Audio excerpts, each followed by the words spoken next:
guys, let me explain to you. This is the traditional but is really great presentation from the dentist.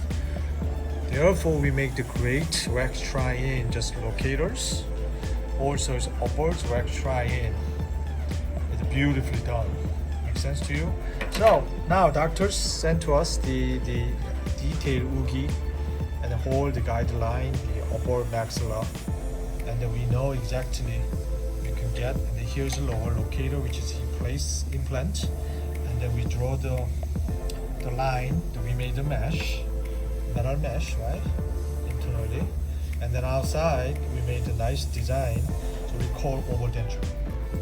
Overdenture implant Cyton 1000, and then upper just add it from the white block, set the teeth, and this is what they can get from the LSK 121. Okay, so this is a prototype, so everybody have to follow like this. That's good. I love these their presentations. So which is more accurate?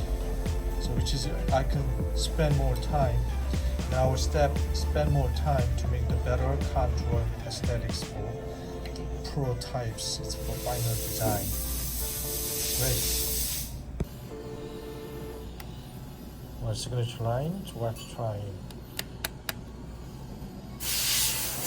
Upper and lower denture.